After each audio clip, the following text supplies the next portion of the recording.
This is the Therapy Chat Podcast with Laura Reagan, LCSW-C. The information shared in this podcast is not a substitute for seeking help from a licensed mental health professional.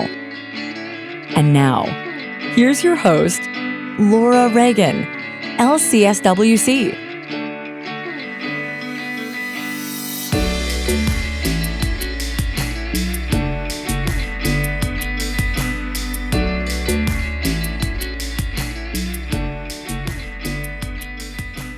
Hi, welcome back to Therapy Chat. I'm your host, Laura Reagan, and today I'm very happy to have a guest with me to talk about something that I'm very passionate about.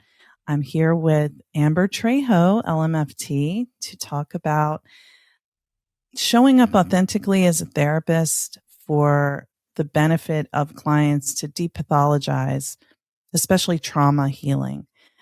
So, Amber, I'm really excited to talk to you about this. And before we get into our topic, can you just start off by telling our audience a little bit more about who you are and what you do? Yes, absolutely. Hi, Laura. It's so good to be here with you. And I'm so excited to be a part of this podcast. I love what you're doing. I'm a marriage and family therapist, and I'm in Indianapolis. I own my own practice. It's Holding Hearts Counseling. And I specialize in trauma, specifically childhood trauma, complex trauma. And I use an integrative approach when treating trauma. So I use, of course, mind, body. We're incorporating lots of different things into that. And I've been doing that for about 5 years now. Lovely. And, you know, when you said that you specialize in complex trauma, that's also my specialty. And you mentioned childhood trauma.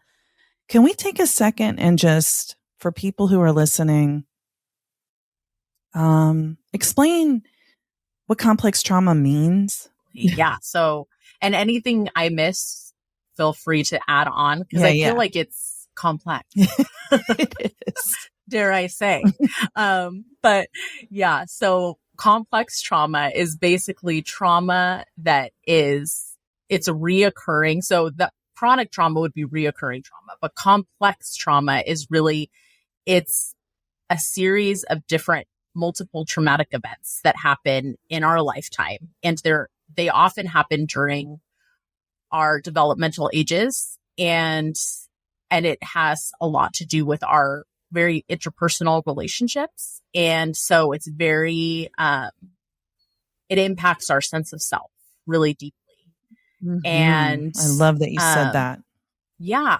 So I think that is the way that I generally sum it up for people, is just that's the difference between just trauma, right? Trauma.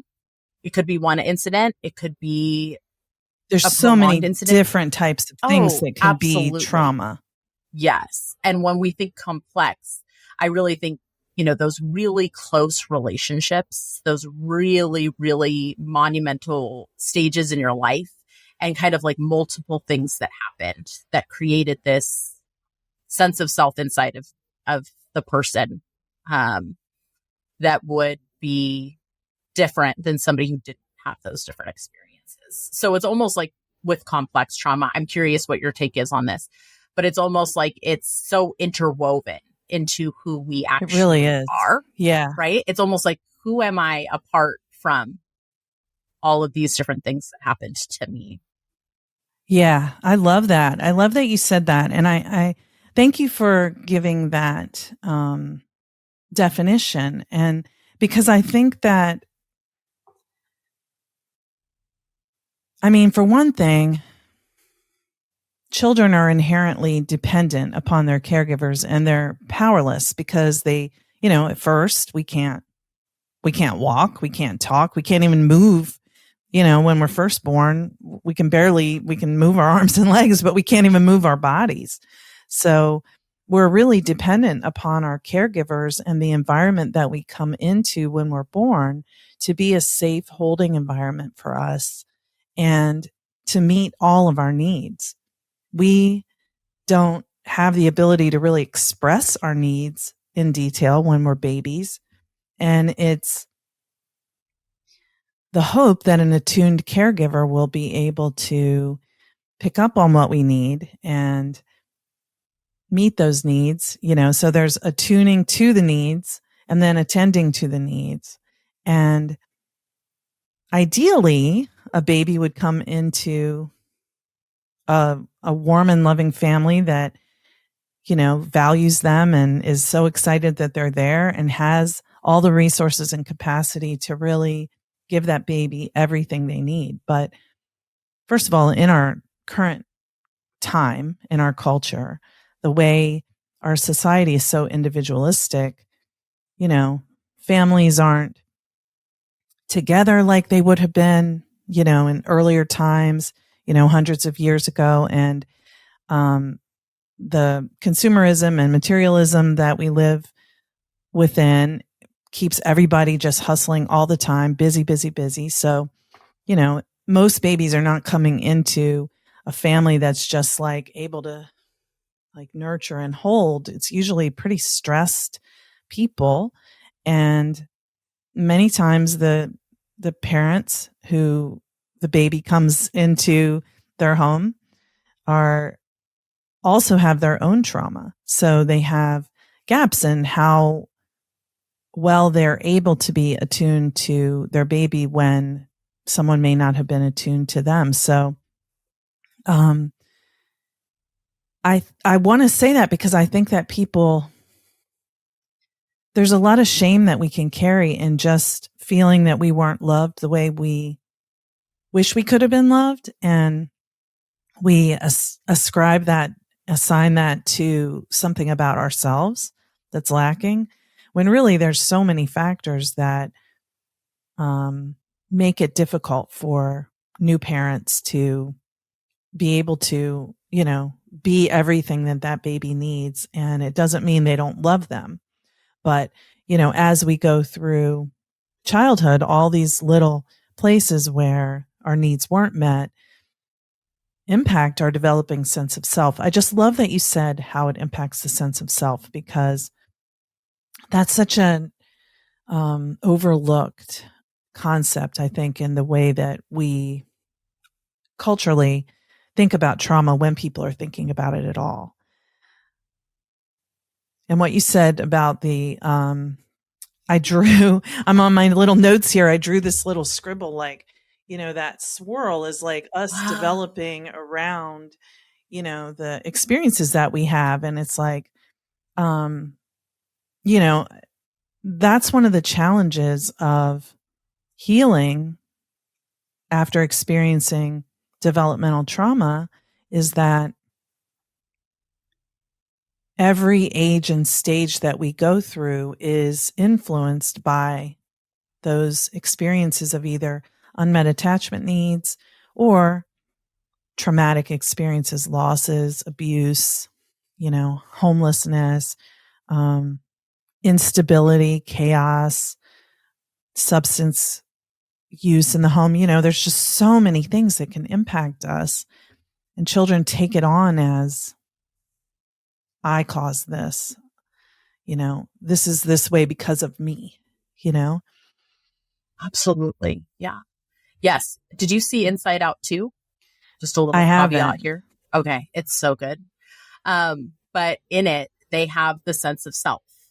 And Riley's sense of self are all of these different moments in her life. They're kind of sprouting up like this light from the ground. When you just showed me that image, it made me kind of think of this. And it's just all of these really powerful moments throughout her life of when she was really connected to her parents, when she was experiencing that attunement. And then also, at the end, they incorporated the hard, some of the hard moments. But what I was thinking about with complex trauma in that is just like thinking of all of those different instances that are kind of like shooting up, all of those moments that really like define a complex trauma survivor's sense of self. Yeah. And those moments that are like the verbal abuse or the emotional abuse, the physical abuse, the lack of attunement, the lack of acknowledgement, the lack of a need being met, right? And it's just like kind of all creating this sense of self at the end. But I find that with a lot of complex trauma survivors, the good in there is one, a lot less than the bad, but then also harder for them to find because their brains are they need to be able to connect to the negative experiences to keep themselves safe. So I think that a large part of the work that I do is also like reconnecting to other moments in life that weren't those moments of I can't get what I need, or I'm not good enough, I'm not worthy. I don't know if that makes any sense. Yeah, yes, it does. And what you said about that there's less good than bad, the less access to good. And I think it's when I first went to therapy, and I'm counting myself as a complex trauma survivor. When I first went to therapy and I thought back on my childhood to try to figure out, what are my issues? Because I naively went into therapy like, I'm here to find out what my issues are. I want to be a therapist, so I'd like to know what my issues are. They're like, well, what do you think some of your issues could be? And I'm like, I don't know. I'm here asking you. I feel so sorry for that therapist. They were probably like, like, what was your childhood like? I'm like, oh, my family was great. Everything was fine. Except my parents got divorced. Start crying. They're like, okay, well, let's start there. So, of course, once we got in there, once I got in there with them and multiple other therapists over the years, I really found, wow, there's so much here that has impacted me. But when I would think back, I could remember like some moments. It's not that I had no memory of my childhood. It's just I could remember some moments, some nice moments, and then sort of generalize like, oh, we always did this on the holidays. Maybe I'm remembering like 1 or 2 years, but it's like we always did this and it always felt like this. And that warm, cozy feeling of family, like that was the part I wanted to remember. But all those moments that, I didn't feel okay. I was alone. I was alone to figure everything out. And that's a lot of it, is that I was just alone so much. So it's kind of like there's not like memories of family to go to. It's more moments, and mainly like scary things that happened that I didn't know how to deal with, or times when I, blamed myself for something, the way something turned out. So the point I'm trying to make is that negativity bias keeps us focused on those negative experiences because those were the unsafe moments that our system has to remember so we can avoid danger in the future, like you said. So I just wanted to say, like, access to the good moments, because they are there, but they're tucked away kind of under the things we don't like to think about that were scary, overwhelming, too much type experiences. And oftentimes people think trauma therapy means they have to go in and dig up all these scary, horrible experiences that they don't want to feel, they don't want to remember. But it can also be accessing those positive experiences and giving more space to allow that to expand inside. So then we have more capacity to tolerate beginning to remember those other things that happened, if that's what, comes up. I mean, it's not like a given that you're going to remember things when you go to trauma therapy, but I know that I'm like diving right in here, but we when we talk about being complex or healing from complex trauma, I think it's helpful to understand that complex trauma doesn't mean you're super broken or really a complicated situation that, is like too much. Because I think that's what people take away when they hear that word complex trauma or complex PTSD. And I think a big part of the reason why that happens is just because there is so much stigma around. And I mean, it's getting way better now, of course, but I do think there's still so much stigma around having trauma and even trauma survivor. I mean, it took me so long to call myself that, and just to say abuse and things like that. Right. Mm-hmm. And I just think there's still a lot of shame that people carry that you're messed up, like, yeah, that's what that happened to you, or, oh, like you have that. There's just still a lot of a stigma and a lot of shame behind it.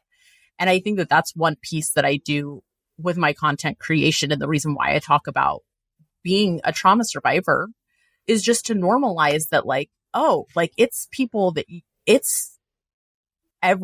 not everybody, but it's people that you're seeing that look that you might not ever even guess that, had these experiences, and that you might think, oh man, they have the perfect life. Or maybe you think they had the perfect life, right? So that's the thing with complex trauma that I've realized after becoming a trauma therapist. Like, so my trauma presented in a lot of like really big traumatizing events that I have a lot of explicit memory for, and other memories that like it's harder for me, or lack of memories that it's harder for me to put a finger on.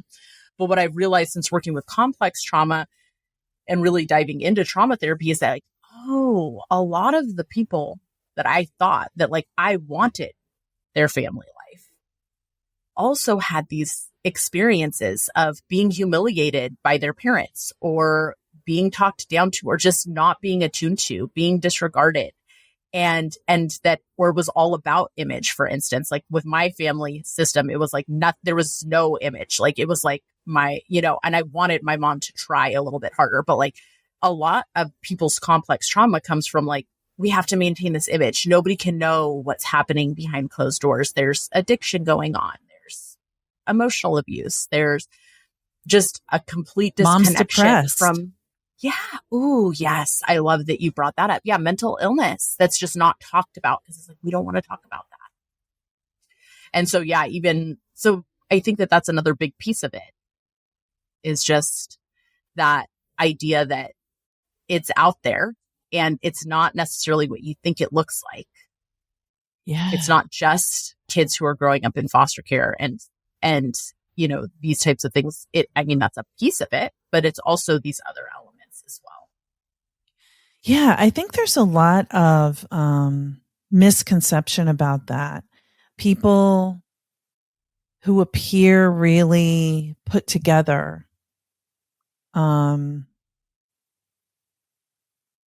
maybe as a way to help themselves feel separated from that past. I know for me, when I first went back to school to become a therapist, I was 29 when I started working to finish my bachelor's degree. And then I got my bachelor's when I was 35, and I got my master's when I was 39. And I my gosh, we're like so close in that. Sorry. I finished with my bachelor's at 32, but went back to school at 29 and then graduated at 35. So we're super close. I didn't realize that was your path too. Okay, cool. Awesome. See, it's one of those things where it's like we think everybody else has things a certain way, but I wanted to get as far away as I could from what I would have thought of as like my shameful past. I wanted to put that behind me. Like, that's a different person. That's not me. I mean, I knew it was me, but it's like, that's the old me, and the new me knows better, does better, and won't make those mistakes again, because really I was still operating from a lot of shame and self-blame. And if someone had said, are you impacted by shame? I would say no. Shame. Exactly. Ew. Of course. What? Oh, same. Not me. Yeah. Oh, I'm just like cringing. Like, oh, wrong person. No. Nothing to see. Nothing to see here. Yes. It's such a dirty word, right? It's just like, it's like and it happens with my clients all the time too. I'll be like, oh, is there like a little shame? Like what? No. Yeah, because it feels Yes. so pervasive and gross when shame washes over us. And I was interviewing Janina Fisher in March, and she was talking about how shame. This is probably the most impactful thing that I've learned about shame. It was impactful for me. Might not blow everyone's minds, but she said that shame allows us to submit. So it's kind of like what I'm interpreting that to mean is that when the parent is screaming at the child and the child knows the parent is wrong for what they're doing, they would fight back. They would scream back. They would run away, whatever. And to stand there so you can stay attached with your parent because you have to for survival. You have the shame allows you to stay there and not show how you feel. And like, it's like, oh, so that was the feeling that protected me from like the horror of what this is, even though it feels awful when, a child feels they're not getting their parents' approval. It sounds like a small thing to an adult, like, oh, approval, who cares? But no, for a child, it's like lifeblood. They need their parents' approval. And then I remember when I was interviewing her, I was already feeling a little bit of shame even before I started the interview. And I was asking her about shame, and I was like, ugh, I hate even that we're talking about this. Meanwhile, I'm really happy that I'm talking with her. And I value and respect everything she has to offer. And so part of me is beating myself up for feeling bad. Something was going on in my personal life that was bringing up this reaction. And then at the same time, I'm like trying to hide how bad I'm feeling so I can show up and do this well, which is, I think, kind of a metaphor for how a lot of us operate through our lives, just sort of pretending that we don't loathe ourselves, For me, that was in that moment. But I did that a lot when I was younger because it was just for survival. Absolutely. And I think the revelation for me with shame came in the way of that it shows up as perfectionism, right? And so for me, what I had been doing, so when in my younger years, in my early 20s and stuff, I was just like, screw it. I'm just going to party and go crazy and everything. And then once I became a mom and stuff, it was the opposite. It was I don't want anybody to know that I am not perfect, that I struggle with this and that I struggle with that. So if I just come across really confident and if I just do everything perfectly, I went back to school after I had become a mom. Me too. And a big part of that was I could dive into something and get straight A's and feel I know this the back of my hand, because in my heart, I felt I have no idea what I'm doing in the parenting piece. Right. Oh, and so I realized that I was kind of still really trying to present as oh, but I'm doing this and I'm doing that. And I have the perfect marriage. I have the perfect family. And a lot of that was just this shame of still feeling you don't belong here. You don't belong with these people. You don't belong even doing well in school. You don't belong as a mom. Who do you think you are? And so when I see somebody presenting as perfect now, it just it really hits me, because I'm just yeah, I know what that feels like. And it's so hard and it's so lonely at the same time too, right? Mm-hmm.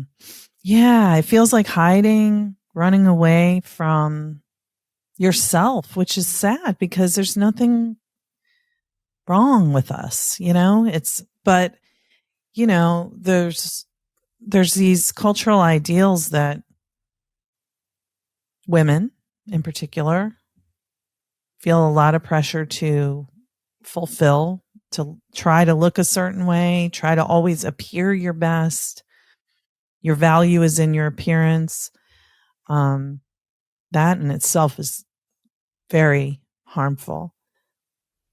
Yes. And then the thing about being a mother is this ideal, this Virgin Mary ideal, that you're supposed to be this perfect, selfless, loving, giving, always getting it right with your kids, doing it all, and in our culture, we just add on more and more, you got to be the room mom. You got to be like, your house has to be perfect. Your relationship has to be perfect. Your appearance has to be perfect. Everything has to appear easy and breezy. No problem. Yes. It's a setup. 100%. Yes. And I could never find my people that way, which also just made me even feel more like I don't belong, And so it's hard because you're performing, so you can't find your people because they can't find you, right? Exactly. Exactly. And you're like not being vulnerable about any of the stuff, that like, hey, is anybody else just winging it out here? Like, is anybody else struggling with this? Because I am. And so I do feel like some part of content creation is really helpful with that. Because I think it's coming out a lot. It's coming out a lot more that like, hey, it's hard. It's not easy. Yeah. And so speaking of content creation, as we come towards the end of our time, which went by so fast, and I really wanted to ask you more about your actual way of practicing, but I think this has been a really interesting conversation. Maybe we'll come back and do another one, but you have done a lot to build up a pretty big Instagram following. And so talk about how you use your platform on Instagram to, destigmatize and depathologize anti-perfectionism type stuff. Yeah. So I think that what I offer in my content creation and what I try to do is offer emotional attunement to my community, right? That is on Instagram. And I think what I realized that I didn't realize I was actually doing that until I posted one of my first like vulnerable posts of like being triggered by my child when he's the same age I was when some of my really big traumatic events happen, right? And this is a feeling I'd maybe shared with like a couple people. And I don't encourage you to go share your most vulnerable feelings on Instagram. And I did it. And instead of coming at Instagram as an expert, as a therapist, like, well, let me tell you how you should be with your kids, I shared this moment that happens for me that's really hard, that like I feel like is not talked about. Like, hey, when you've been through a really traumatic situation and your child is the same age as you were, or even if you weren't emotionally attuned to, right? Like you said, which is really traumatic. It might not exactly seem like it when you think back, but it's so impactful. Well, and that's what I was thinking about when you said like a child not having its parents' approval, right? Like you don't realize how impactful that is until you have your own children, until you see how much your children want to please you and just want to see you happy, and how much it devastates them when you're unhappy with something they do, right? I feel like it really brings that up. It like puts an emphasis on it. And so I shared that, and a lot of people resonated with that and were just like, oh my gosh. And then I started just sharing more of these feelings of just like that we have as complex trauma survivors, and also with some psychoeducation on why we feel like that and what helps. And I feel like that is really what I'm doing online. It's like my way of helping people from a wider range, and doing that in a way that I don't feel like I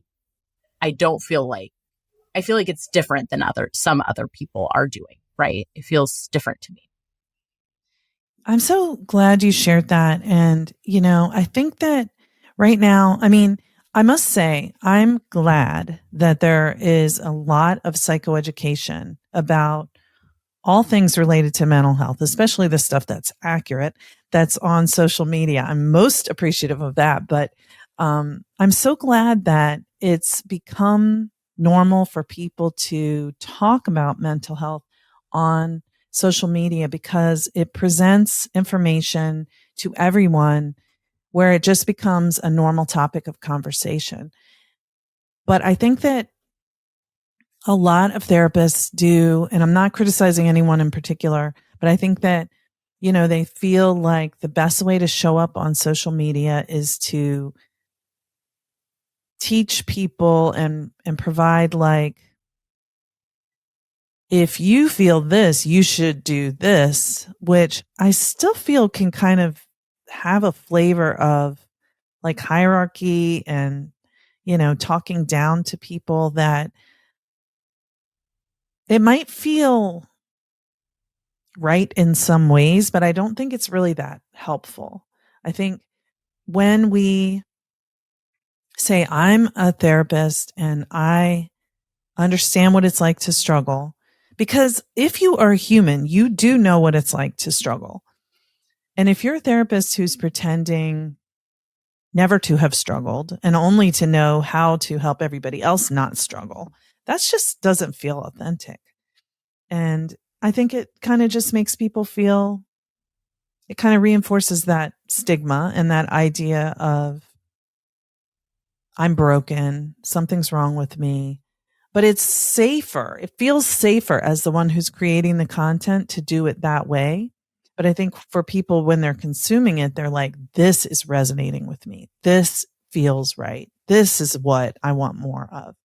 So I'm very grateful that you were brave enough. I mean, talking about being triggered by your kid basically is not the kid's fault. It's, to be able to share that. Gosh, I bet that helped so many people feel less alone.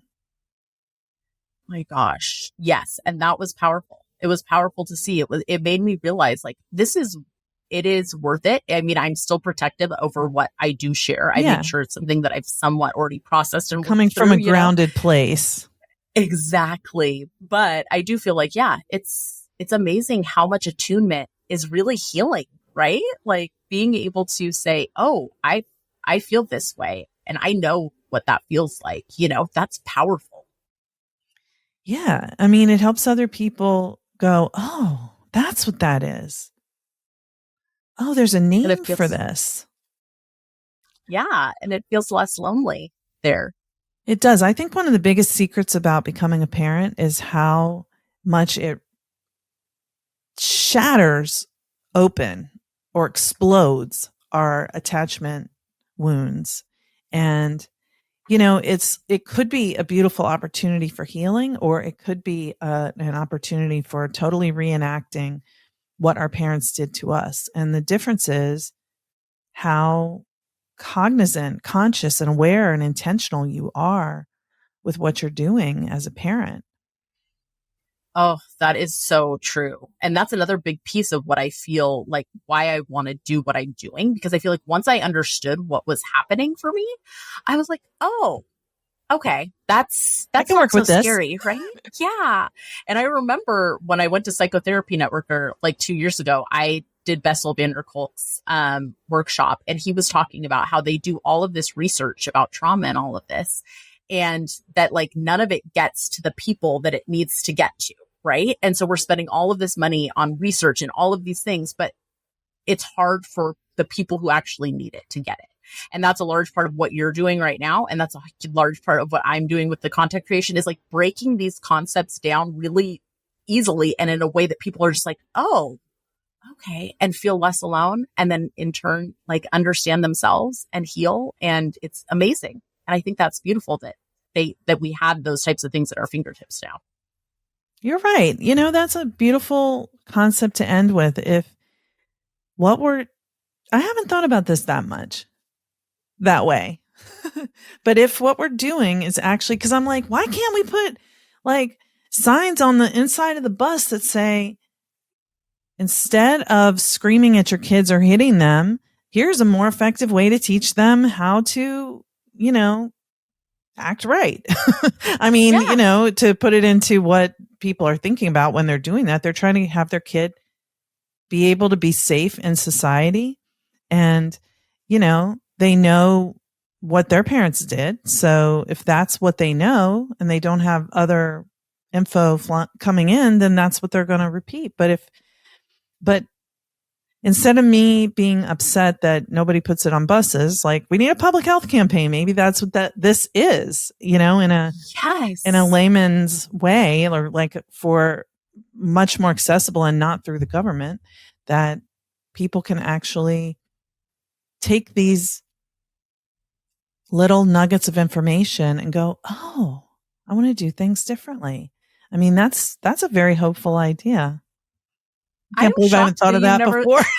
I'm like, you have this podcast that's reaching all of these like millions of people, and you're just like, oh, yeah. Oh, is this going to help someone? I always think about it as helping therapists learn how to practice differently. But I haven't thought about the way that social media, I don't know why I didn't, but, even as I'm talking about it with you, I'm like, oh, good point. So. I love that. Yes. Yeah. I love it. I think it's so powerful, and it's amazing for the reach of what we can do as mental health professionals, It is. So when we think about being some kind of an influencer on social media, wherever, what kind of platform we show up on, that's the influence. That's the influence, is that, destigmatizing mental health and making a difference. It's not about, becoming a millionaire from your social media presence, but how many people you can help. So. Exactly. Yes. And those messages are the best, like, oh my gosh, I feel so seen. That is my favorite thing to hear. So yeah. It's powerful. Oh, beautiful. Yes. And Amber, thank you for what you do. Thank you for your commitment to the way you show up. I really value that. Thank you so much. Thank you for what you do and for having me on here and talking with me. It's been so awesome. It's been so fun. Yes, it has been. This is our first time meeting, everyone. So just so you know. So Amber, tell people where they can find you online. Yes. So on Instagram, my handle is Integrative Trauma Therapist. And my website is www.theintegrativetraumatherapist.com. And I do offer a freebie as well on my website. And you can find that on my Instagram about how trauma impacts our nervous system and things that you can start doing to get yourself in a more safe and connected place. Ooh, what a great There's resource. a little checklist on there, and it's all polyvagal based, but really like broken down simply and beautiful for anybody who wants to grab that. Well, thank you so much for being my guest on Therapy Chat today, Amber. I've really enjoyed talking with you. Yes, I've enjoyed it too. Thank you for listening to Therapy Chat with your host, Laura Reagan, LCSW-C. For more information, please visit therapychatpodcast.com.